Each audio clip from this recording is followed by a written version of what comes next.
Namaste and greetings. I, Ritika Sundar, a researcher at IMPRI, Impact and Policy Research Institute, Prabhav Evam Niti Anusandhan Sansthan, Nai Delhi, warmly welcome you all to IMPRI #Web Policy Talk.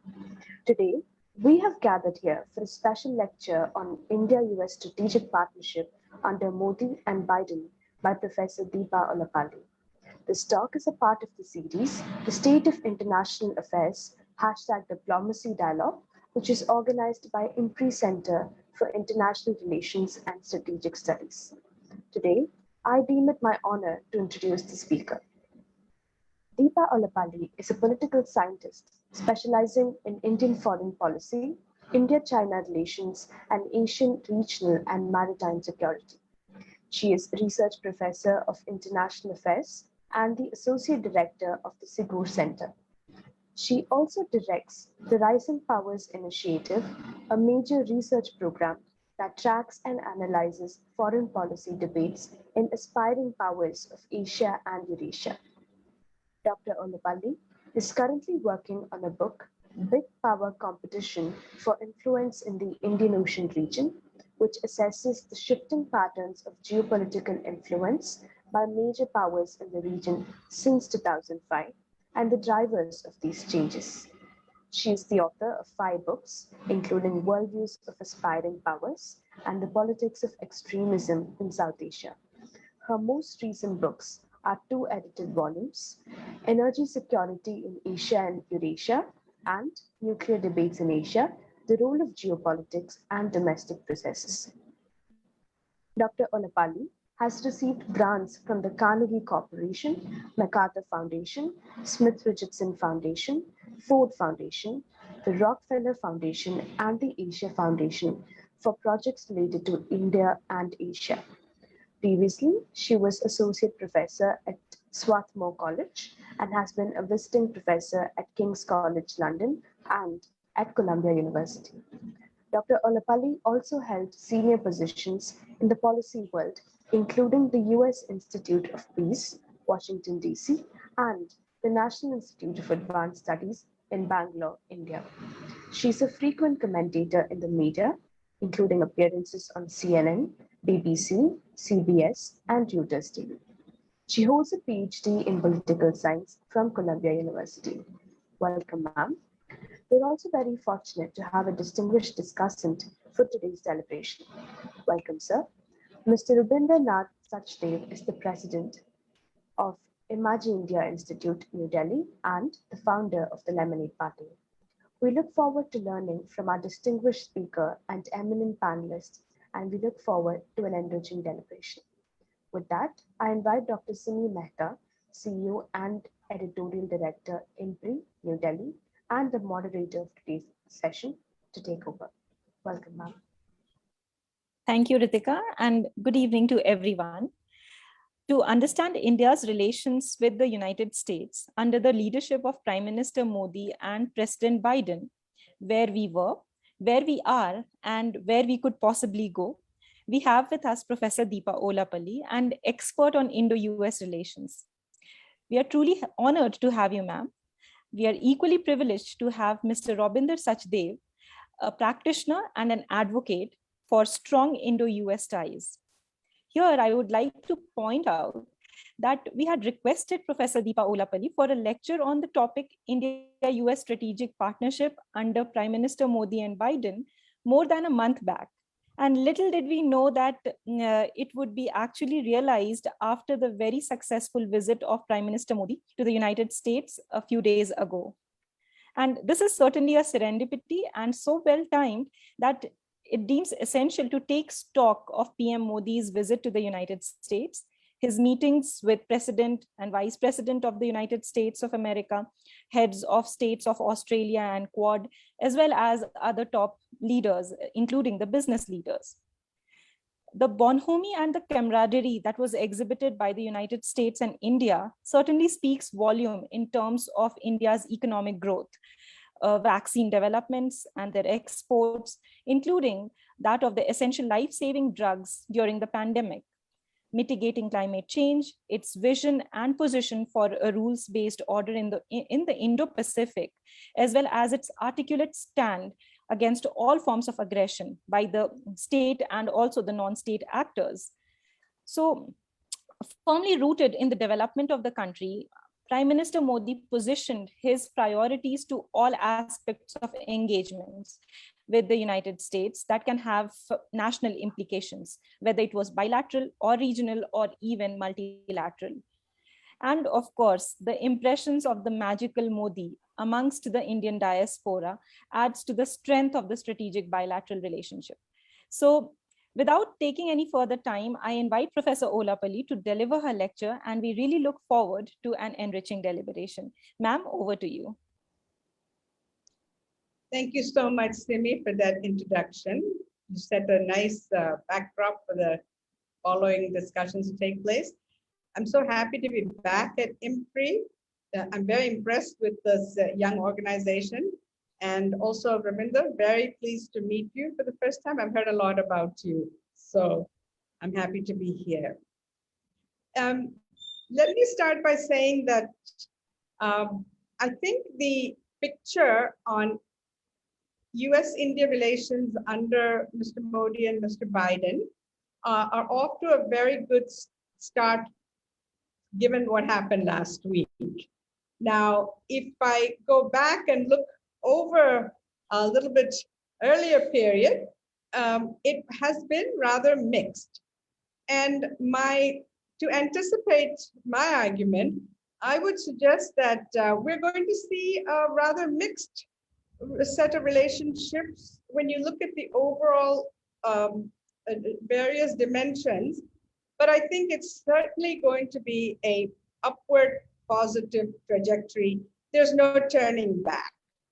So whatever hurdles might be in the way that we see, I think we cannot lose track of that. If you don't mind, I would like to ask for the PowerPoint so that the audience can also follow on in the talk.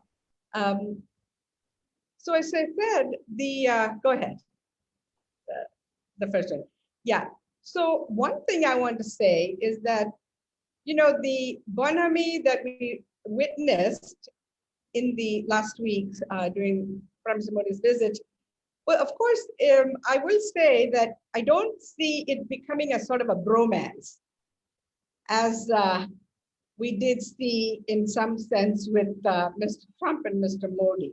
I think this is going to be more of a practical, business-like relationship for a number of reasons between Modi and Biden. Now, I should say that in my view, you know, Biden came in with this team that's extremely a lot of foreign policy experience. Mr. Trump has now seen 3 presidents of the United States, so very seasoned in dealing with the US. And so when Biden came in, the idea was that he was going to be quite different from Trump, at least in his whole campaign. Now, I do see some more continuities between Biden and Trump than one would expect. And so that's one of my premises that I'm going to make. And the question is, what does that mean for American strategic partnership with India? Well, I would suggest that it means that similar to the actually, Mr. Trump, that it means a somewhat more US first policy, a somewhat more unilateralist and less multilateralist than many had predicted. And I think economic and tech issues with India are still going to be a bit bumpy. Now, having said that, their strategic and defense partnership will, I think, be extremely close and have a very good trajectory thanks to sort of structural balance of power reasons, Asian balance of power and the change in power shifts in the Indo-Pacific, that is the rise of China, rather than anything to do with individual leaders. I think it's no longer a question of how well do 2 people get along. It doesn't really matter in some sense. Of course, it's good if they have a good relationship, but that's not the bottom line. So let me just move to the next slide, if you will. So if you look at the record of the Biden and Modi era so far, which is not that long, I should say, but you get very good hints as to what is going to happen. I would say that you can sort of have the agenda maker and the agenda taker.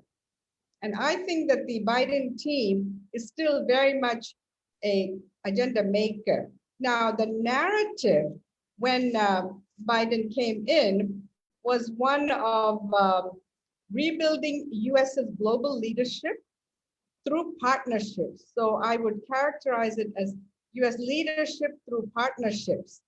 It was going to be a reassurance strategy of alliances, partners, institutions, such as the United Nations, which Trump had trashed before that.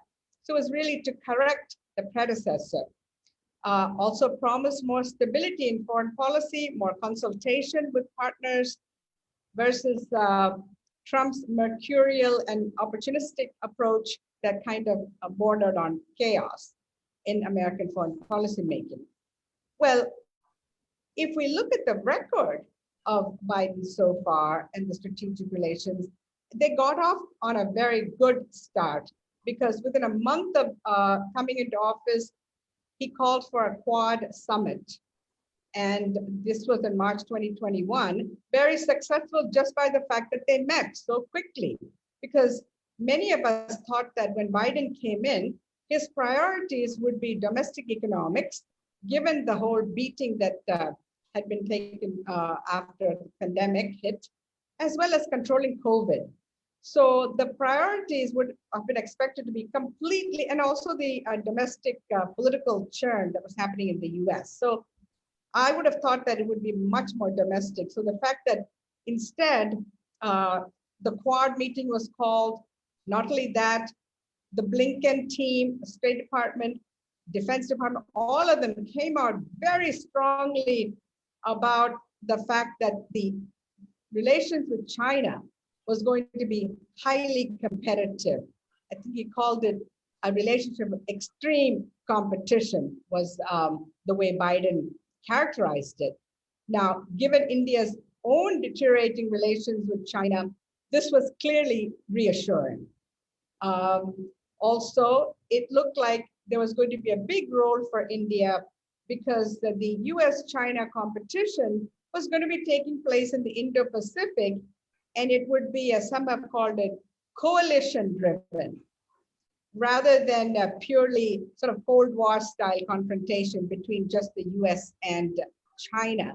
That it was going to be, and not just alliances, that is treaty alliances, but rather partnerships, coalitions that would be formed to counter the Chinese rise.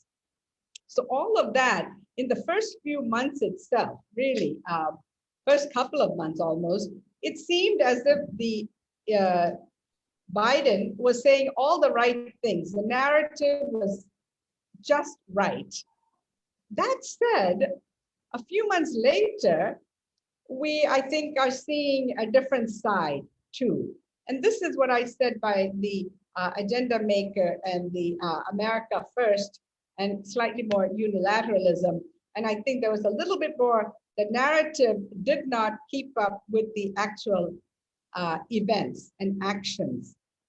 So for instance, you know, the Biden's domestic rebalancing did happen in the sense that when the COVID hit India, the second wave, we saw that the US was rather slow to respond. Again, the hoarding of vaccines and so on in the beginning, we would have expected slightly different story, given the fact that vaccine diplomacy was going to be a big deal in the Quad summit just a few months, just actually a month before that. Again, in the case of economic realm, we have not seen GSP being reinstated, generalized system of preferences that Mr. Trump had taken from India's status had been removed. I don't see that being reinstated in part because of domestic rebalancing, i.e. more focus on what is good for the US industries. Also, that is not going to be that, I mean, from US's point of, I mean, from India's point of view, from Mr. Modi's point of view, I don't know whether he was successful in making this argument, but it's not clear that he did on the GSP, which is something India, it's a very big priority for India and Washington right now. I know that that's what that the Indian government is pushing the US. Now, the recent Quad meeting, huge amount of emphasis on tech cooperation, pharma cooperation. But again, I do see on big data and tech some hurdles that will have to be overcome. Pharma patents, the US wants long-term protection to monetize and recoup its investments. India wants reduced cost and access. Data flows, e-commerce, US wants liberal cross-border data flows. They want some basic protection for consumers, but they want strong support for data-driven companies' growth. Whereas for India, of course, they want the reduce the foreign firms' ability to capture and monetize Indian data and wants to protect the local e-commerce market for Indian firms. Now, on the other hand, 5G, supply chains, 5G might be an area where there is greater cooperation, especially between Qualcomm and Reliance. If that happens, that would be a big deal. Supply chain diversification away from China, there's a lot of talk on that, but everything I've seen suggests that Vietnam, Malaysia, and countries like that are the ones that are really benefiting, not India. For whatever reason, India has not been able to take advantage of that. Okay, next slide, please. Okay, so that was a sort of big picture. Let me just quickly take a snapshot of what I see are the big divergences and convergences. The divergences mostly lie to India's west. And of course, I think many in India and many other countries are reeling from the hasty withdrawal from Afghanistan by the United States and the implications. The implications are India now faces a more difficult security environment to its west. And this is something that is of a core interest of India's. And even at the Quad and when Secretary Blinken was here in July, there was a lot of talk about making sure that Afghanistan withdrawal is done smoothly and with leaving it in good hands and so forth. And yet 2 months later, or actually 1 month later, you get this sudden collapse, which it is, given the experienced foreign policy professionals in the US, it's quite surprising. Either it had to be because of essentially incompetence in one sense, or being unilateralist and just doing it because US wanted to get out for domestic reasons mostly. Of course, it has given a set of actors certain advantages, starting with Pakistan, Russia, which in Iran. These are all countries that Russia for India is very, very important for defense reasons. And there's a question of CATSA, whether India is going to get that exemption and a waiver or not, doing business with Russia, buying the S-400s, S-500s, but otherwise, Iran also has sanctions on it that it puts India in a difficult position as well. So these are things that we can come back to, but I just wanted to flag these are some key divergences in India and US, which are not going to go away, even with the summitry meetings and so forth. Next slide, please. So if those are the divergences, when you look to India's east, you see a very different picture. And that is what many focus on when we look at the US and Indian relations. And this is becoming stronger and stronger. And I think if in fact the eastern sector for India becomes a greater source of threat and security concerns, then I think the what is happening on the Western side will be a kind of, it will be countered, it will be buffered by the convergence on the Eastern side. And so here, of course, it is the very sort of compulsion to forestall and manage, to anticipate and to manage the power shift in Asia with the rise of China. That power shift is well on its way, and India will not be able to have a multipolar Asia without outside help. And the multipolar Asia is something that India genuinely has wanted for decades. And I think this is sort of the first priority. And here, the US and other big partners in the Indo-Pacific are absolutely indispensable. So I think that is, that is going to be the critical glue. Now, Quads, in this case, of course, Quad's role is very, very important with Japan and Australia. And India has excellent relations with each of these. Just a word on AUKUS, on the Australia, UK, US security alliance that has just been formed, the pact that just has been formed. I think, again, this, I would say, is another example of US foreign policy, either incompetence or unilateralism. It didn't take a lot to figure out that this could have been done quite differently. And the question is, why would an experienced team not see that? Well, in any case, the implications for India, I think on the whole are positive, because it actually, one of the Quad's shortcomings was that it did not have much military heft to it.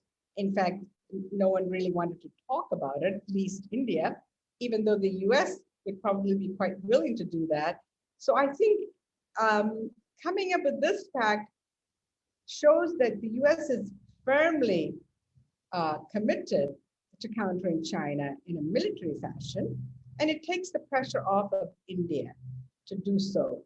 And yet it can be a net beneficiary from that. So it is, if I may use the word, a free rider in some sense on AUKUS, because by providing additional nuclear-powered subs as a counterweight to China, of course, it complicates the Chinese security calculus.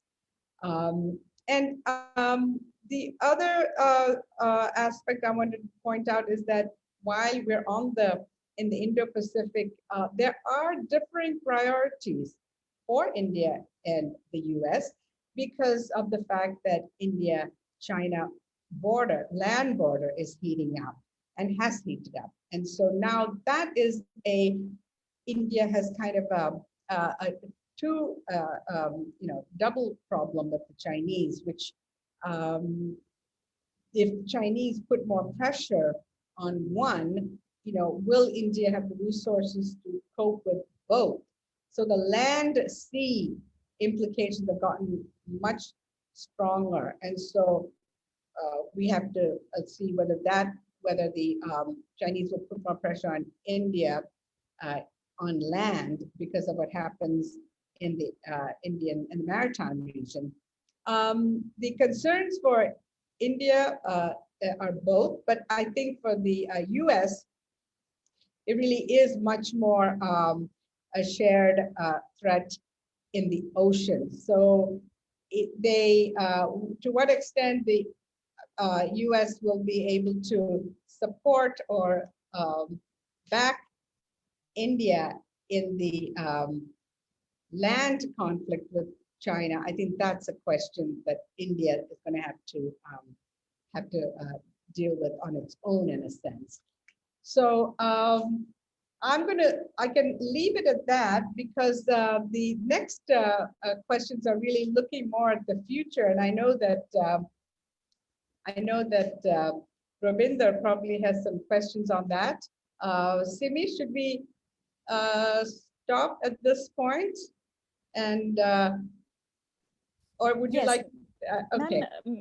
Ma'am, if you would want, you could just throw open those questions, Okay. And then we could discuss that later. Okay, fine.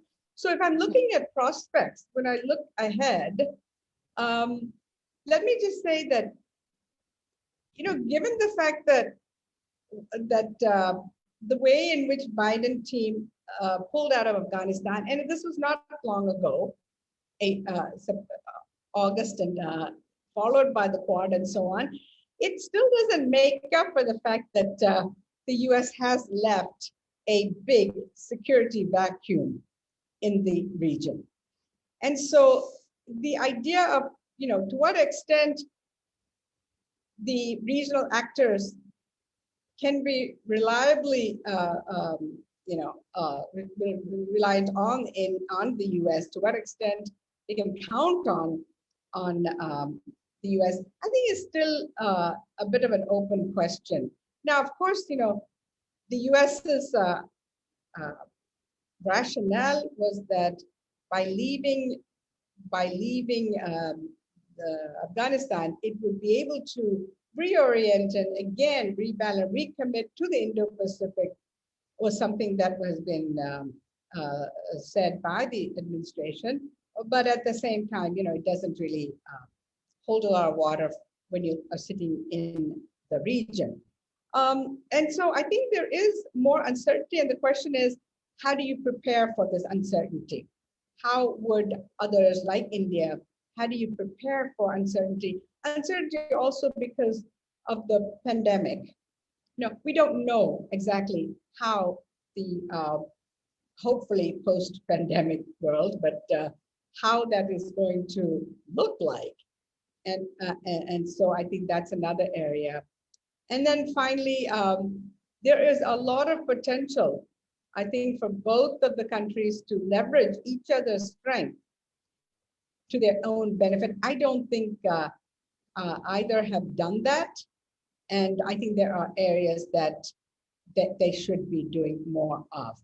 The other thing that I have not mentioned, but I think in the future, once the security discussions and so forth settle down, that the whole notion of the authoritarianism versus democracy, that's one of the planks of the Biden administration, that this Quad represents a group of important democracies in the Indo-Pacific that stand for certain values and that will push back against an authoritarian slide represented by China and also Russia, is, I think, another global issue that, to what extent are these things going to be able to be navigated without some contradictions within that, in the India-US relations.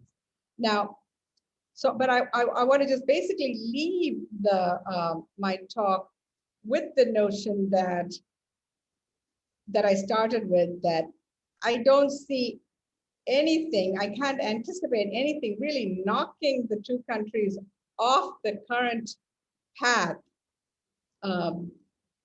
So, as long as the Indo-Pacific region is going in the way that it's going, China is behaving the way it is behaving, and their concerns are not really being met.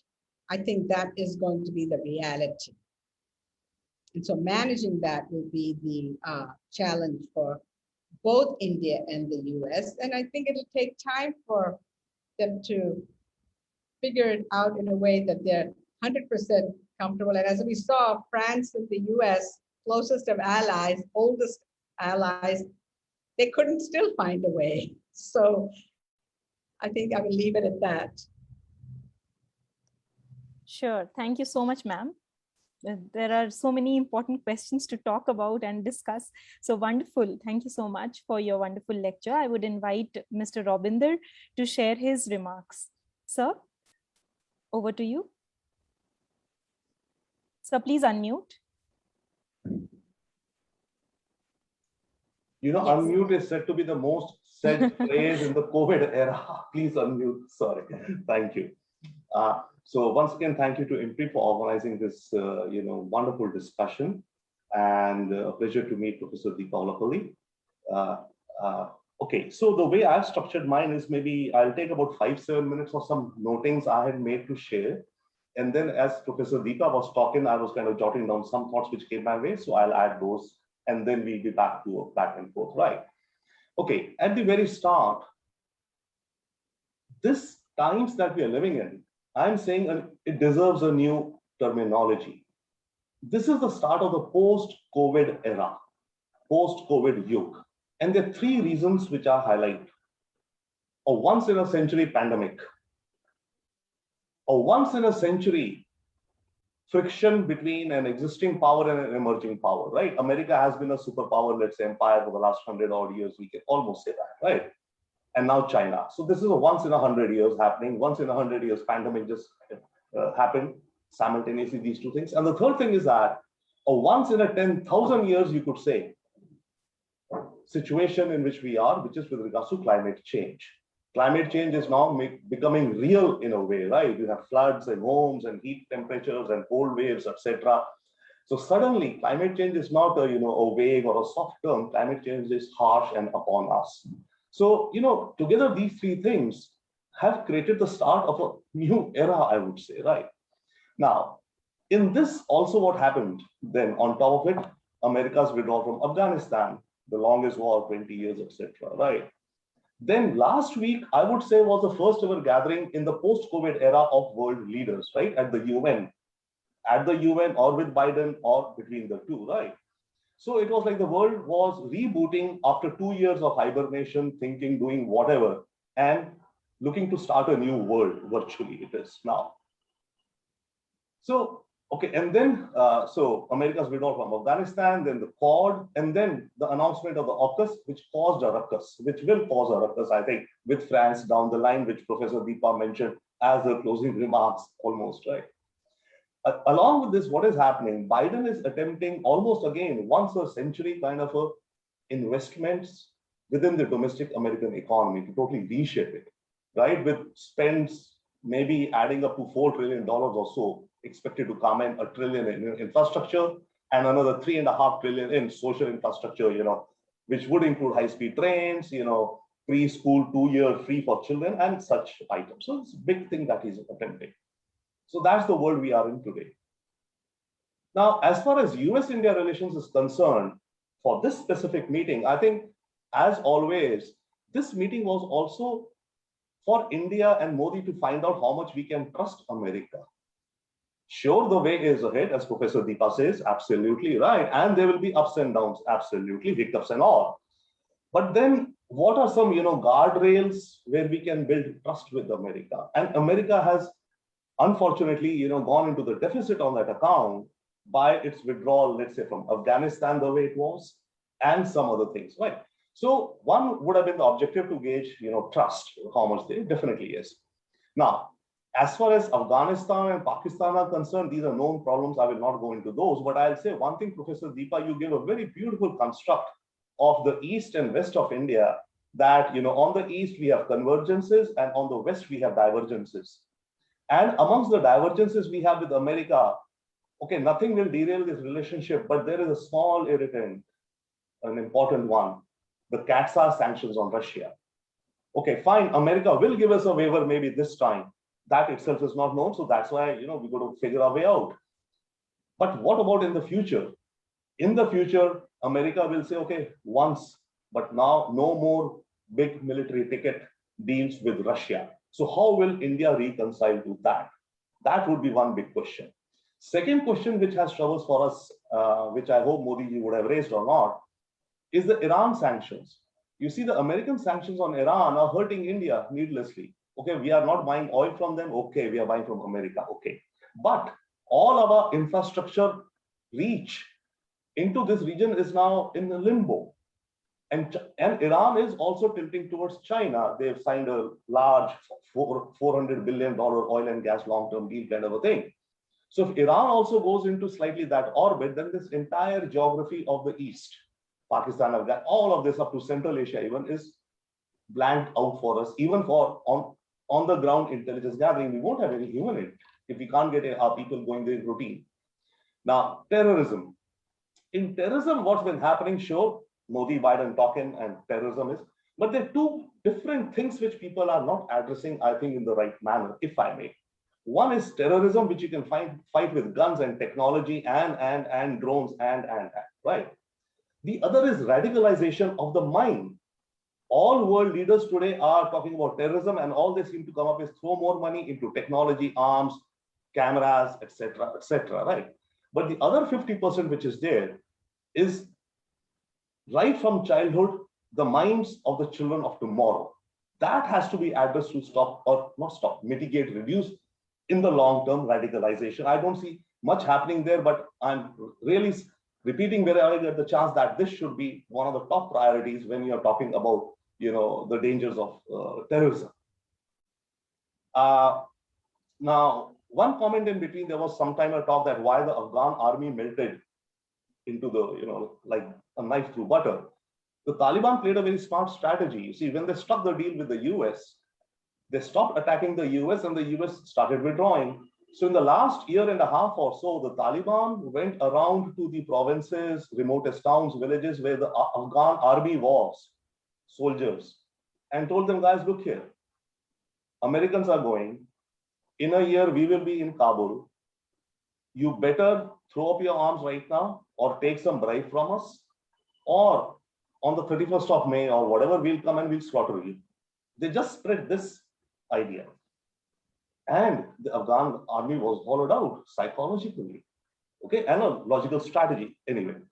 Now, okay, so those were some comments. Then IMPRI, you had given me 2-3 questions to talk about. Since the Quad meeting would be in-person meeting, what is the importance of such in-person meetings? Sure, building interpersonal relations and all. But I'll say one more thing. Such meetings are occasions for leaders to make secret deals also, which you and I will never know. Maybe after 30 years, something will be declassified, right? So to make secret deals, to offer favors, to ask for favors in exchange for something, right? Supposing we stopped buying oil from Iran under American pressure, fine, we will yield. But in that exchange, we should have, or we might have asked for something from Americas on the other side. So these are occasions for such deal making with the others. Now, other thing regarding the Quad is that you see the meetings which happened this week, they had a sequence. First Modi, Biden, then Biden with the other two, and then the 4 together. But this is and was in preparation for Biden's bilateral with Xi, which is or was expected in October or whenever it will happen. Biden and Xi have not met so far. So when Biden and Xi meet, Biden wants to walk into that room with a full arsenal of knowing, okay, what can I, access from India, from Australia, from Japan to fortify, strengthen my position so that I can negotiate or press down on Xi. So these series of meetings are in that preparation right now happening. Bilateral economic, Professor Deepa very well laid out all of that. Though I can say that we can see opportunities for business in, let's say, the domestic investments in the US, which will be in such large numbers. India and Indian business should try and take advantage of those. And of course, again, on the Quad side, supply chains, if to be green energy technologies, etc., to be semiconductor chips, pharmaceutical, COVID, etc. So this could be something that India, try and leverage. Last was, how does the Indian diaspora perceive the Biden administration, especially after Afghanistan? Okay, see, firstly, the Indian diaspora probably is overall happy with the Biden administration because about 50 odd Indian Americans are in the administration. That's a large number, right? So that's one thing for overall the diaspora. Yes, after the Afghan situation, yes, I mean, like everybody across the world and within the US, there are questions that how could the US execute such an unprofessional looking withdrawal. You knew you were going out on 31st August. You could have taken out everyone by 1st of January, 30th of January. What was happening there? I mean, it sounds so amazing for case studies. But anyway, okay, now Republicans, okay, within the diaspora also, of course, there are folks who are more conservative or more liberal sides and all. The conservative side of the Indian diaspora are kind of pretty, some of them are happy or saying that I told you so, Biden will not be able to perform. So that argument is going. But I think the overall total is that the diaspora is okay with it, as all Americans think that, okay, good riddance of bad rubbish, move ahead kind of a thing, right?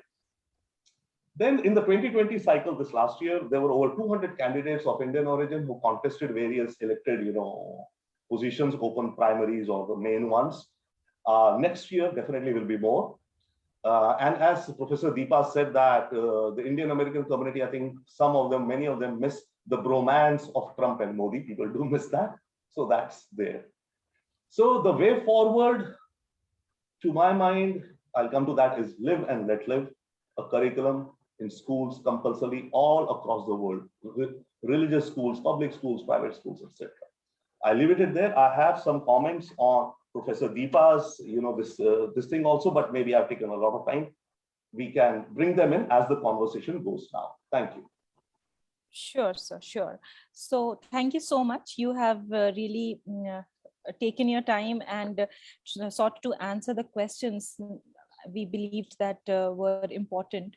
So I would request Professor Deepa to respond to Robinder sir's remarks, and then we can go ahead and have some interactive round. Yes, ma'am. Yes, thank you, Robinder. That was a masterful characterization of the 21st century and post-COVID world. I think you've captured some of those issues very well.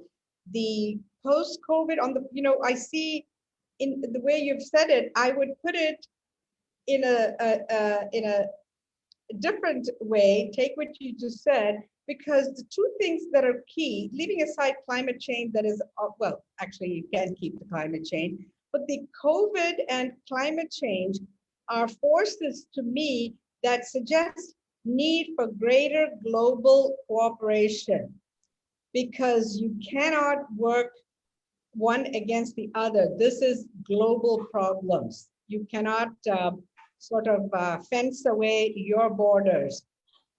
The second issue you raised, that is of the power shift, the 100-year power shift, and the US, the sort of unipolar now becoming apart. That, on the other hand, the power shift demands, and what we're seeing is a much more competitive global environment. So I think I would add the point that the different forces that you said suggest that we might be in a bizarre moment where globally there are two competing compulsions. So to me, the question is, since all of these things are going to have to be done, it's a question of managing, not a question of black and white, binary kind of approaches. It's not going to work. We are in a globalized, even though when the pandemic hit, we all became local. The globalization narrative seemed to have, just evaporated, but that's not true, because in fact, the pandemic is global, right? So, so that's one thing that I would say, and I think that's something that, institutions like the United Nations and so forth will have to grapple with. We need institutions like this going forward. And I like your live and let live ideology, because if you're going to have an ideology, instead of nationalism or even globalism, because what does that really mean? Live and let live is actually a bit of global, but kind of overall acceptance in the international scheme. So I like that. Now, coming down to earth a little bit from that and looking at some, actual immediate kind of issues on the CATSA, I think this is going to be a big issue And I think the lumping together by Biden, what I said about authoritarian versus democratic states, while it makes strategic sense in the case of China, for the US, it simply does not make strategic sense for Russia, right? So how do you, so India will only be able to use that sort of democracy idea values in a limited way, all right? And so one of the things is that whether or not the US under Biden will see a rationale for maybe going softer on NATO, Russia. Now, I don't see that. Actually, I thought it might happen, but it didn't. And in fact, they're doubling down on this. So the old Cold War kind of thing is back in the Russia-US, and I think it's a mistake, frankly. And I think that because, CATSA, you're absolutely right. Once, twice, 3 times will have to be under the carpet, like you said, because it's going to look. On the other hand, I have to say that I was listening to a congressman, a top Republican congressman, arguing that it is in the interest of the US to give a CATSA waiver to India. Because if you do not, the argument is that Russia will actually benefit, because Russia will then pick India off in some sense from the US coalition, and it will send a very bad signal to the US, to India, so that the trust factor that you mentioned that is so important with the new administration, India is going to have to think twice. And so, but at the same time, I do think that America understands India's strategic autonomy and its special relationship with Russia, and that in fact, having an India with relations with Russia is actually overall a good thing, because otherwise India will not have a position, because its own defense systems, I mean, if Russia can help Indian defense systems, which in turn will be used in the East, for their Quad objectives, then why not? It makes no sense, because it's a commercial versus a strategic, commercial transfer, but a strategic rationale for it, right? Iran, I think it's going to be a little bit more difficult, because the domestic politics is, and with Israel and the kind of push there, it's more difficult for the United States to take a more open-minded view on the sanctions in Iran. But Iran is absolutely critical, especially in the post-Afghanistan withdrawal period. India will have to have Russia and Iran as key partners. There's, if I was sitting in New Delhi, those would be very, very important at this moment. And it seems to me that the private meetings, this is the kind of conversation that Mr. Modi should have had with Biden on these two kind of things that cannot be openly talked about for domestic reasons. So, for India, for the Indian Ocean, for the Chabahar port, access to Afghanistan, you name it, it is an absolutely important issue for India to continue to have a bridge with Iran. So I don't see that, I don't see the Indian, I think if the Indians give in to that, then I think, you're leaving yourself open for, that's a vulnerability that I think might come back to haunt you. But I think the terrorism issue that you raised, yeah, I agree with you. I think, drones only go so far. You have to really, hearts and minds, you have to kind of get it at that level. India has been very effective so far. One of the only countries in the world, leave aside European countries, India has been very good so far, and I hope that continues. Although that's questionable right now, frankly. Yeah, so one other thing that I've taken a lot of time, but one other point I didn't raise that I think is important is the fact that even in the Indo-Pacific, one area that the US is leaving a gap is in the economic area. It is not part of RCEP. It is pulled out of TPP. It is not part of the Comprehensive and Progressive Trans-Pacific Partnership, CPTPP. India and the US are not. So together, they're leaving an entire, the economic space, rule making, norms that are going to be standards that are going to come up. Where is India and the US? And this to me is a huge gap in the 21st century. I mean, most countries, you talked about COVID, most countries are going to want to build their economies back up. That's number one. They're going to look for countries that can do. I didn't see really much on that in the Quad statement. It was really, there was a lot of technology, green energy, pharma, this, that, but real, immediate trade, investments, where is that? And I think they both need to work harder on that. So yeah. Great. Thank you so much, ma'am, for those responses.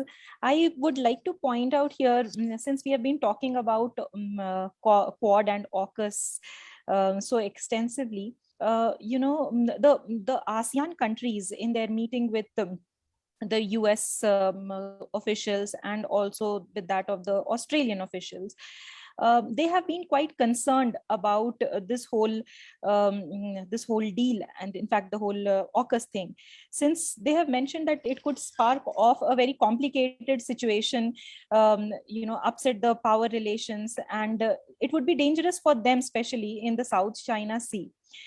And they have asked that, they have demanded for the need to maintain that peace and the status quo. So, but AUKUS had mentioned about the centrality of ASEAN. So there seems to be a rift in the understanding between ASEAN and AUKUS, or whether their fears are not really well placed. And secondly, even the European Council and the European Commission, European Union Council and the Commission, the presidents of both, they have been openly wary about how France has been treated. And they have extended their support, not just for the way that France has been treated, but also perhaps one reason could be that just a few days back, the European Union's Indo-Pacific strategy was released. And somehow AUKUS did really dwarf that whole strategy document, which they had been working for a long time. Does India see any opportunity here? Because they have really, France and countries like Germany and all, they have really spoken about working with the allies right after the AUKUS was announced. Closely connected with this is China's allusions into Quad being Asian NATO. But rather, does AUKUS seem to be an Asian NATO rather than mentioning about Quad? Because they have really said that it is not a military coalition for the Quad. So, is there a comfort level? Because a lot of Indian media and scholars were referring to what could be the impact of AUKUS AUKUS deal between AUKUS deal and implications on India. So if you could just respond to that, ma'am. Yeah, this has really thrown a monkey wrench into the whole Indo-Pacific region. And again, I said that it's very difficult to understand how, coming on the back of the withdrawal and the hasty withdrawal and kind of reeling that countries are doing with that, and suddenly you get another out of the blue bolt announcing this just before Quad's meeting, which really in some sense stole the thunder from Quad. It was going to be the first in-person meeting and so forth, and suddenly all attention was on the AUKUS.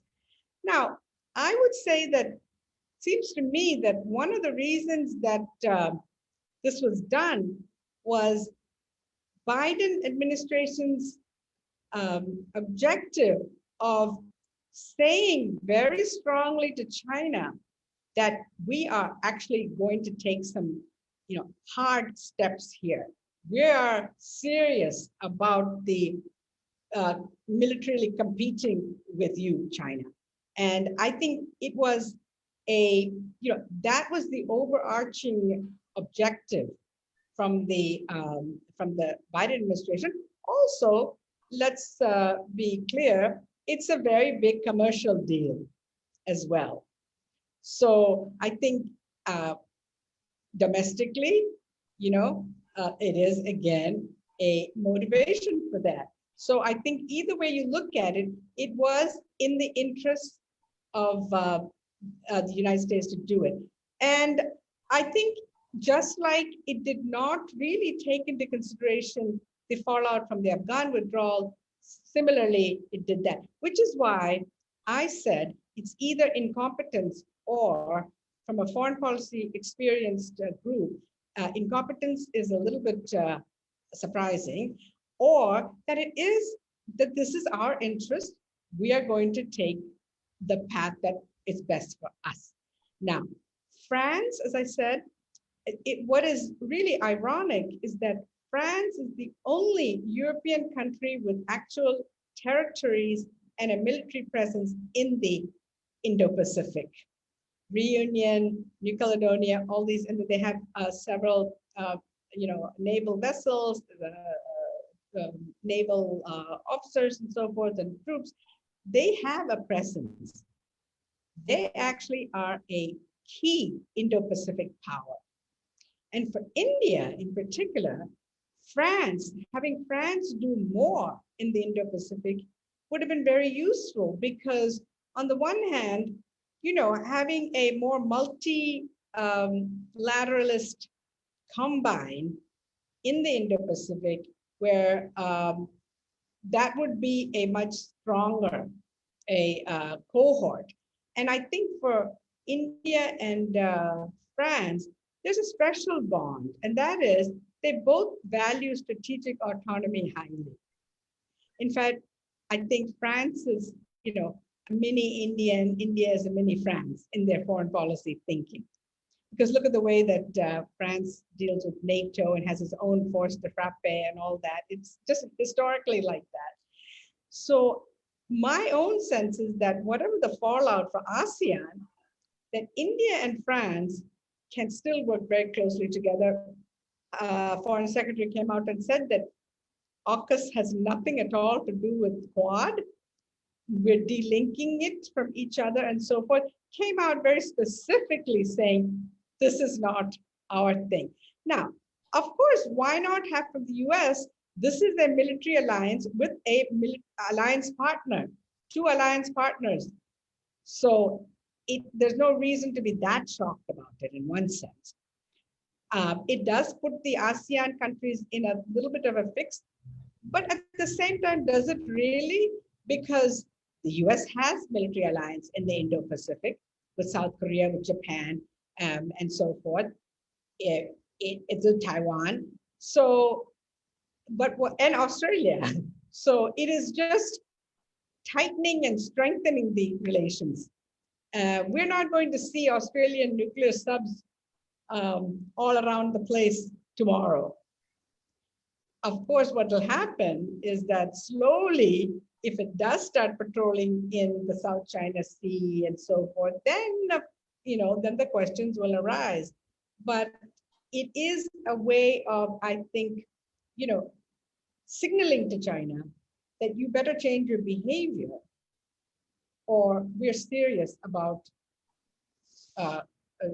countering your unacceptable behavior, flying, no-fly zones and flying over territories and maritime exercises and militarizing islands and what have you. So I think also these ASEAN countries, publicly what they say and privately what they're thinking are different. I'm quite sure that some of them, even Malaysia and Philippines and all these countries Vietnam, all these countries who have a territorial claims in the South China Sea are not all that unhappy privately that Australia is putting more pressure on China. They have to then appear as if they're more even-handed, and so they're going to make some noises. I mean, I think that's also what is going on, frankly. Yeah, I think so too. I mean, that's quite likely as well. And perhaps this could also be seen as because Australia was in the forefront, calling out China and asking for an open investigation on the origins of COVID, and we had seen how Chinese had reacted, and this could perhaps be some sort of a tacit support with respect to US and UK coming in together in a way to respond to that. So thank you, ma'am. So my next question to you is, and I would also invite Mr. Robinder to comment on that first. So, when Prime Minister Modi and VP Harris were speaking, and Harris mentioned that, we have to work internally, our domestic democratic institutions need to be strengthened. And that came out very clearly in her speech. What do you make of it, especially since there was quite of an unease during the Democrats when they were campaigning, and she especially was very critical of India's stand on Article 370, and also which also coincided with the unfortunate January 5-6 event at the US Capitol. So is there a link with that? And also, I am also surprised that Prime Minister Modi did not invite President Biden to visit India, and on the contrary, he offered a very special invite to VP Harris for the same. So, your thoughts on that? Yeah. Sure. Thank you. See what Vice President Harris said.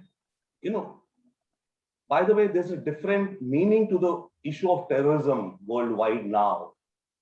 In India, when we are talking terrorism, probably most often it's being referred to in the Islamic context. In the US, it's white supremacy. Okay. So, I mean, Biden in his inaugural speech itself said that, these are terrorists. And for America, in fact, that's a bigger threat. So when Kamala Harris says, we have challenges to our democracy and we go to fight terrorism or radicalization and strengthen our democratic institutions, definitely. So America is needing to strengthen its own, institutions. Just look at the whole Black Lives Matter, affair in the US, for example, right? So each country is imperfect, what we have to look at, and each country is trying to work towards its own perfection. That's what I will look at it. In a certain way. Sure, media here would be taking it up in a different sense, or reading the tea leaves. Fair enough. But you see, the point is that it's not the same tea that we are all having when we say terrorism. For America, Islamic terror is probably sure worldwide and Afghanistan and all, but domestically, when they refer to terror or strengthening our democratic institutions, they're referring to their own self also. But yes, smartly at the same time, referencing to their partner also, because that's what America is supposed to be, the high beacon on the hill, holding up high principles to the world and to itself. So that's how I would look at that one. Second, a quick comment on the AUKUS thing, if I may. I think AUKUS has an opportunity or ability to create really quite a ruckus down the line of sorts. Firstly, one way of also looking at it while I was looking, is it a leap of faith by America that Anglo-white English-speaking will be the dominant power in the Pacific Ocean also? See, they're dominating across the Atlantic. So is America on its own, and with Britain and Australia tagging along as the tool, as the vehicle they need there, to form such an alliance. And that's one more reason why the French are so unhappy. Okay, they could see it as a, because given the British-French happiness which they have, unhappiness at times, that's one way also that they're looking at it. That this is an attempt to kind of, create a certain hegemony of the English-speaking world. Otherwise, this whole AUKUS deal is relevant. It enhances America, no doubt. Also, one point which Professor Deepa was saying, that remember, it's a business deal also for America. And you know what? Fair enough. The Afghan-Iraq wars were going on, military equipment being sold, a fact of life, defense contractors. Now that Afghanistan is over, where is the next big market? Where do you sell your wares? You push Japan to buy more, you push Korea to buy more, invest more, India, and now AUKUS. So this is a huge, interest of any nation would be doing it, and fine, they're doing it, or we are doing it. It's the same thing. Everybody tries to seek out their own, opportunities, I would say. So in the long term, another aspect which Professor Deepa, while you were mentioning, I was just thinking that, you see, France really does have potential to create down the line a grouping of some kind of geopolitical third, fourth, fifth pole. And they're reasonably equipped for that. See, any nation which does that has to have some power. They're a nuclear power, right? Technology, reasonably good economy. Plus, they gave the world the French Revolution and principles of whatever. So they think that they can bring things to the world, which they will. And within the EU and Britain, this whole thing playing out. So over time, I don't know, we could see some other form emerging wherein France kind of at times or more regularly starts taking up positions which are like neither what America wants nor what China wants, but France is marching to its own tune, which may be a good thing also for this world, because we need some shaking up of things, some calming of things also, which could be there, which is the role actually India should be playing also, but we don't have that military heft and that whole heft as France has. We have the power of ideas, like live and let live, man and man live together and let the other live, man and environment in this COVID world. Man has to live, let Mother Nature live, otherwise Mother Nature won't let us live. So that is the only mantra of collaboration, as Professor Deepa was mentioning, right? From a global context. Right. Thank you, sir. Professor Deepa, would you like to respond? And talking about France, as Robinder sir has mentioned, it could also be because it is in a crucial situation right now, especially with Emmanuel Macron seeking re-election next year, and with the whole Yellow Vest movement raging around in the country. So how do you see that? And if you could offer your brief insights on that, ma'am. I think that, there's been a lot of questions in France after this AUKUS about, does France really matter? The fact that this was, is France still a great power? So they're having some internal self-reflection about what this has meant for them, because the fact that they've just been sort of shunted out, it sounds as if they're not taken seriously, right? And that you can get away with it. So what that does in terms of reaction is something that I think we have to watch. I think the French are very proud, and it's not going to just be papered over by a telephone conversation. We saw the fact that, they had to send a joint, a statement about the conversation and try to make it seem as if something important came out of it. There was a mea culpa by Biden in a sense. But, so I think that France could become a little bit more nationalistic in that way within the EU, that they will start charting out a slightly more independent course. But as I said, they've always had a slightly more independent role. So maybe this is a moment of a sort of reimagining themselves in the post this world and trying to figure out where they fit in. Now, look, just because of AUKUS, I don't see, Australia and the UK, who are really, Australia, what, 30 million people? They're not going to be a major power in that sense. It's going to be junior alliance partner with the United States. they don't really have that kind of heft that France has, or Germany, or India, and so on. These are the countries that will really make the rules down the road. So, and in that sense, I think the idea of a Anglo-American sort of group, I think it's just symbolic in a sense, and I don't think it will amount to much more. I think this was a good post-Brexit strategy for the UK to feel important again, and to play a big role, but I think it's a passing thing. I don't think they have the heft to do this. And the countries that do will be the ones that have real strong interest in the Indian Ocean, which is India, which is France, which is the European Union as a group, perhaps, ASEAN countries, and so forth. So I think that there's still, this is not, we don't know how it's going to settle in, but I think India and France will be. And India, just by sheer geography, is so well located in the Indian Ocean that you really cannot have an Indo-Pacific strategy without India being on board. There is no way you can do it. I mean, it is the balancer in many ways. If it's out, then the Indo-Pacific, it's a Pacific. And the, Indian Andaman Islands, that serve as naval base there, absolutely important, right? So this is where India's strength has to be leveraged by the United States, and it knows that now.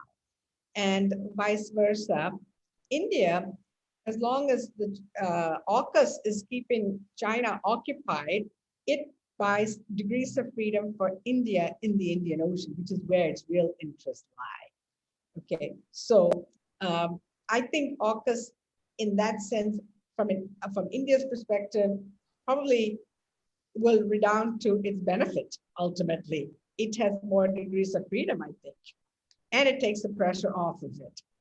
Now, the US as a superpower, I've always said that a superpower can get away with making mistakes and taking stupid decisions and so forth. It can get away with it because it's a superpower. Not every other country can do that. Finally, one note on the democracy question. I will say that, I think soft power really is important. The narrative that countries have, the power of example, I'm a believer in that it buys you certain goodwill, it gives you certain normative power and so forth. And I think that it's very important for India and the US to build that. Now, Mr. Modi was at the UN and called it the mother of democracy, India as the mother of democracy, and so forth. So clearly he led with that.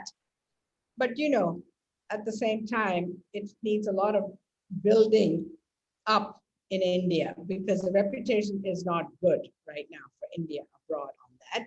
But neither is the reputation for the US abroad either, which is why you have to be humble and modest about what you really are and how much work there is. And be serious about it for your own sake, not necessarily because you want to be seen as a democratic leader, because that will come naturally. I think the Indian story in the 1990s and early 2000s worked, not because India went around saying we're so great, but because it demonstrated something that was actually real and different. A pluralistic society that was living in harmony, unlike most other countries that were multinational and multi-ethnic and multi-religious. So it would be a shame to lose that huge soft power. Right, ma'am. Thank you so much, ma'am. You spoke about the United Nations and how Prime Minister spoke there. In fact, he on the floor, he had mentioned that how it is in the interest of the United Nations itself to prove its effectiveness as an effective organization. And we have always been asking for a reformed UN Security Council, etc. But we did not see any such references from President Biden's speech. at the UN or even bilaterally as a matter of support, which usually we had witnessed in the past.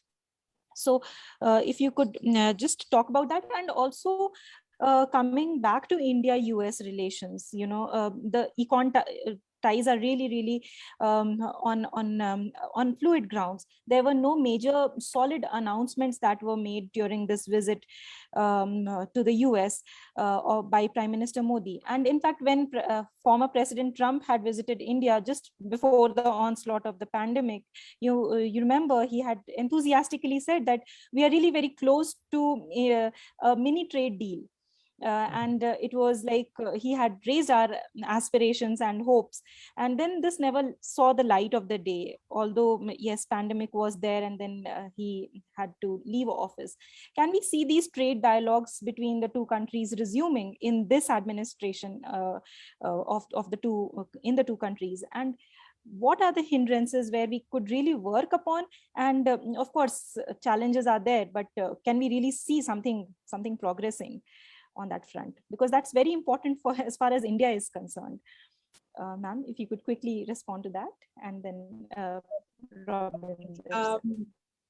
The second part, the trade deal, I think, again, I was one of the things that I was going to say is the free trade agreement, which I think has been stuck.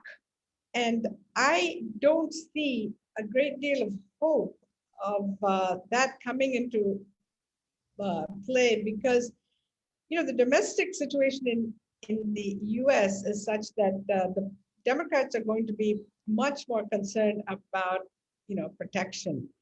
There is a certain protectionist element in the administration, and it's going to be very difficult to overcome that. India, of course, India is one of the countries that has a trade surplus with the US. And so right now, of course, it's in India's interest really to push for this. And one would think that if the US has been able to push through free trade agreements with Korea and with a bunch of other countries, that India should be able to. But again, I think this is partly, I would put this on the Indian diplomats, on the leadership, on Mr. Modi. If this is something that the New Delhi wants, then I think you've got to go full force on it.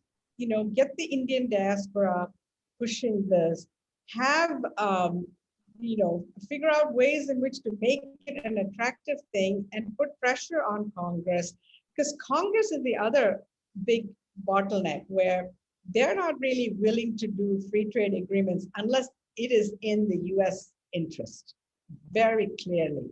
Right now, the economy, as I said, every country is looking inward. Every country is becoming protectionist, frankly, in some sense. And so make in India, make in the US, these are all, so it's not opening up.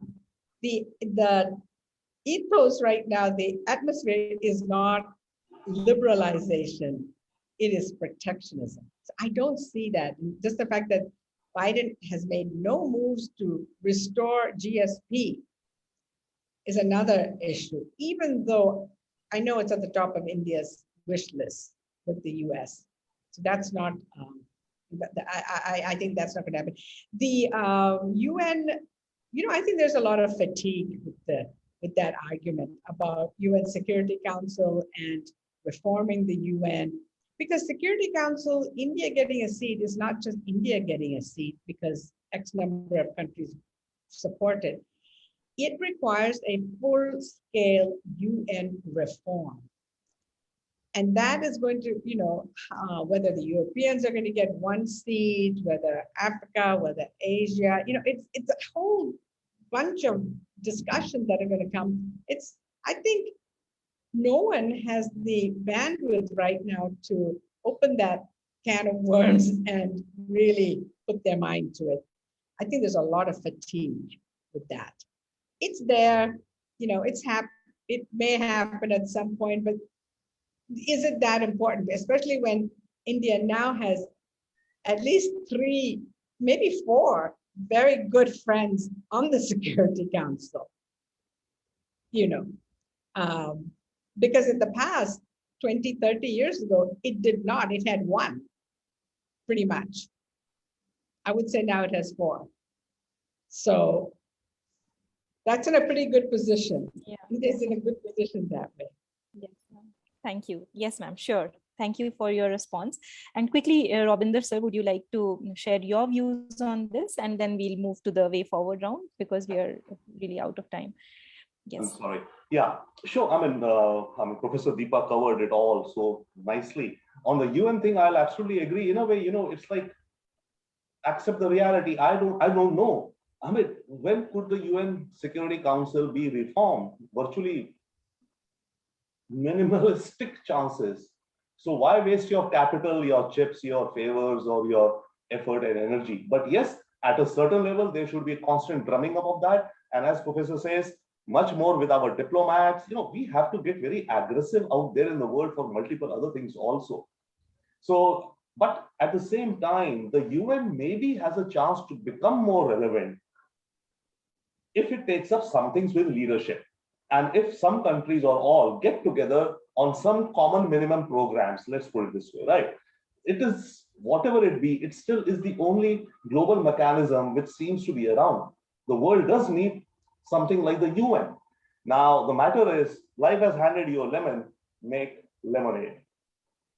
Okay, so at the UN, like the way forward, I could kind of collapse and make it shorter, quicker for your time also. The way forward for the UN could be some big steps ahead. Like, I mean, okay, India, for example, this whole live and let live thing I'm proposing, why not Modi ji should have called it out at the UN speech that the world, let us agree that all children will be in schools. Okay, that is still an aim, will take time, but whatever.